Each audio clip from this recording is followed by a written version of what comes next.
ام پیشی قلا پتوکن پیشی بکن بلکه هنکسین زانبن نکی قلاوان بکن دور ام بین سر بین بله med destpêkê da li ser taybetî ser çar dengbêja me xwasem xebatan bikin dengbêjên di serhedê da bi qeydên xwe bi navê xwe navdar nastar dengbêj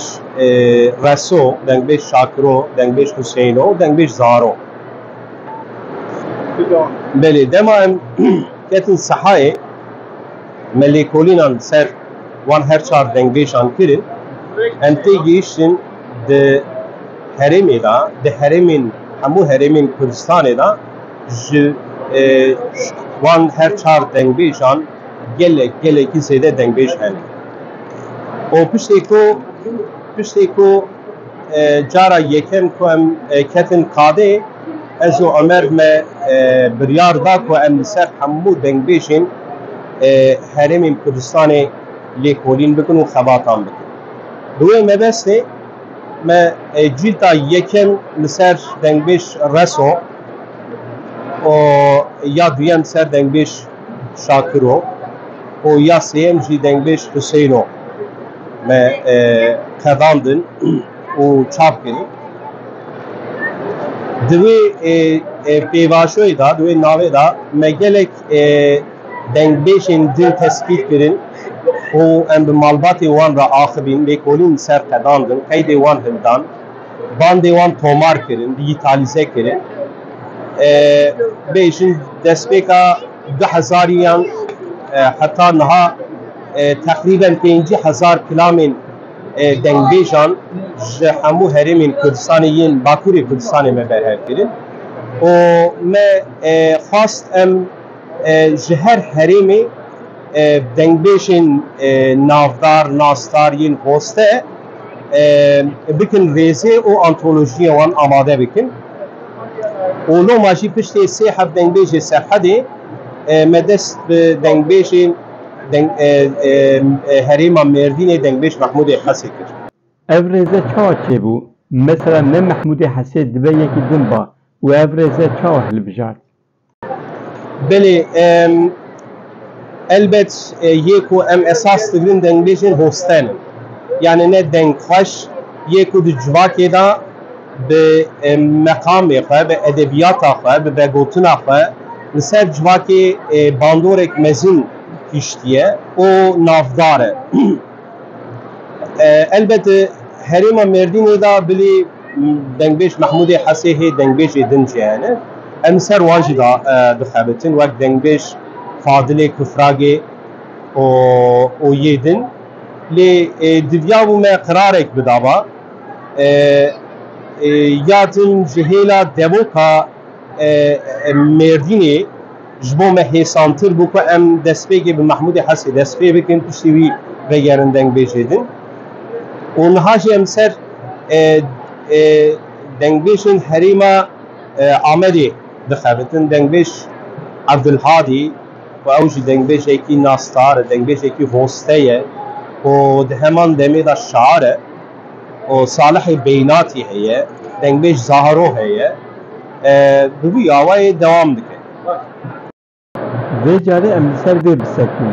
taybetiya dengbêj Mehmûdê Hesê çi ye di nav van dengbêjan de? Tu karî çi ji me re bêjî? Belê dengbêj herêm bi herêm diguherin di serhedê da wek tê sanîn na deng li pêş e, meqam li pêş e, awaz li pêş e yani wek melodîk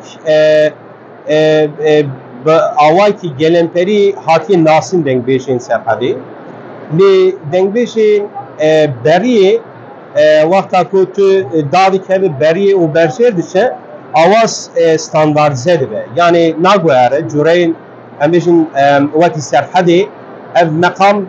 tune ye. Lê gotin li pêş e kilamên serhedê em bêjin navokî sê çar deqeyan du deqeyan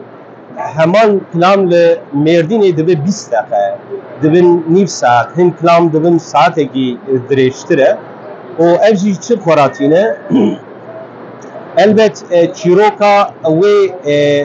bûyerê باوایکی گلمپری و برفره تیبه گوتن دوی دمه دا قالب و فرمن چند دنگبیجی او قاشی زیده تبلی کلام آمده به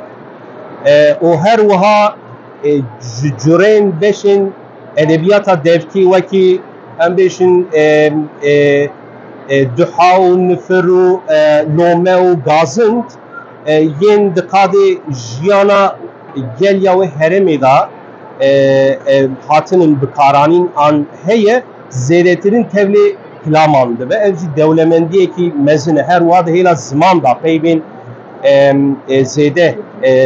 tevlê dibe çuqas em bêjin kilam dirêj bibe û dewam bike û qaşî tevlê dibe wî warî da devlemendiyekî devlemendiyekî û ev jî cudahiya dengbêjiya Mêrdînê ye ciwan kesekî jî dengbêj Mahmûdê Hesê Gavek berê di nav sohbetê da te got aliyê modern yê Mahmûdê Hesê heye. Aliyê modern yê Mahmûdê Hesê çi ye? Li ser vê yekê tu dikarî ji me re çi bî? Mahmûdê Hesê hin taybetiyên hemû dengbêjan hene her hin dengbêj bi afirandina meqaman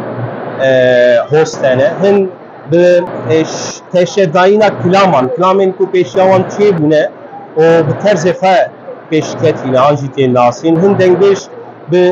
آفراندن کلامان هسته لی دنگش محمود حسی هم به تشداین کلاما به طرز خا و هر وها کاراکترین تایبت آفراندن د کلامی خدا نه خاصم د دستانان دا هم کاراکترین کو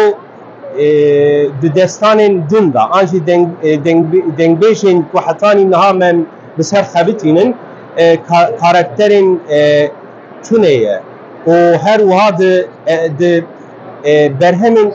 edebiyata modern da jî karakterên tune ye em dibînin di destanên dengbêj Mahmûdê Hesê da heye wek ji wan mînatek destana Kafir Mistê ye û Kafir Mistê karakterekî xwînî ye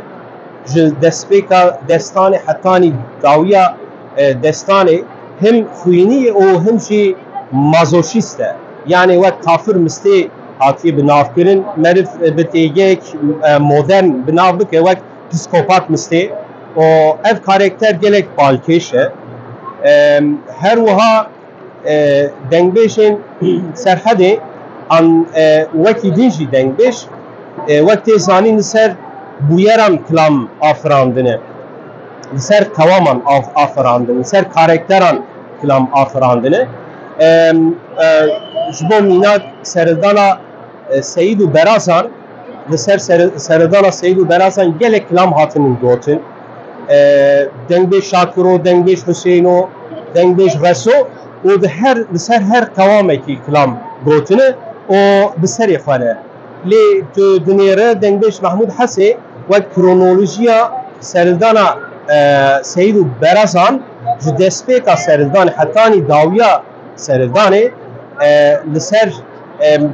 wê pêvajoyê kilam afirandiye ev jî taybetiya dengbêj Mahmûd Hesê ye